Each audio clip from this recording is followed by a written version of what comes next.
ఇంటింటి ప్రచారంలో భాగంగా కన్నేపల్లి మండలం కొత్తపల్లి రెబ్బెన గ్రామంలో Republican party of India MLA అభ్యర్థి శ్రీనివాస్ పర్యటించారు. ప్రజలతోటి మాట్లాడారు. నియోజకవర్గంలోని ఇప్పటికీ బస్సు రోడ్లు లేని గ్రామాలు ఉన్నాయని, తాను ఎమ్మెల్యేగా గెలిస్తే ఖచ్చితంగా గ్రామాలకు పెద్దపీట వేస్తానని తెలిపారు.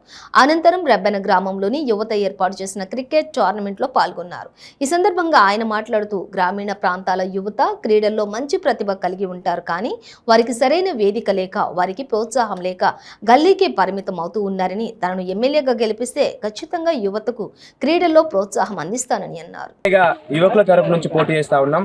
ఎందుకంటే ఈ దేశాన్ని నడిపించేటువంటి ప్రతి దాంట్లో కూడా యువకుల భాగస్వామ్యం ఉంటుంది.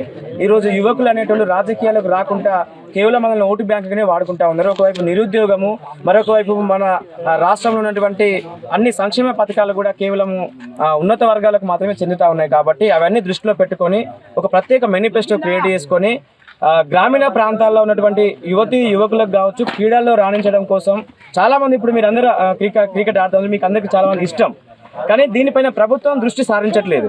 దృష్టి సారించి మీ అందరికి కూడా ప్రతి 6 నెలలకు ఒకసారో సంవత్సరానికి ఒకసారో టోర్నమెంట్ పెట్టి మిమ్మల్ని అందరినీ కూడా రేపు ఎందుకు వరల్డ్ కప్లలో పంపించద్దని చెప్పేసి అట్లాంటి కొన్ని తీసుకొని ఒక 16 పాయింట్ తీసుకున్న గ్రామాల అభివృద్ధి కొరకు పెద్దపీట వేయడం కోసం అనేది చాలా రోజుల నుంచి కూడా చాలా గ్రామాలకు ఇప్పటికీ 75 ఏళ్ళ స్వతంత్ర భారతదేశంలో కూడా గ్రామాలకు రోడ్డు రవాణా బస్సు సౌకర్యం లేక చాలా మందికి ఇప్పటికి ఇబ్బంది పడతా ఉన్నాం. మరి మనం ఇట్లాంటి పరిస్థితులలో కూడా మన యువకులు ముందుండాలి.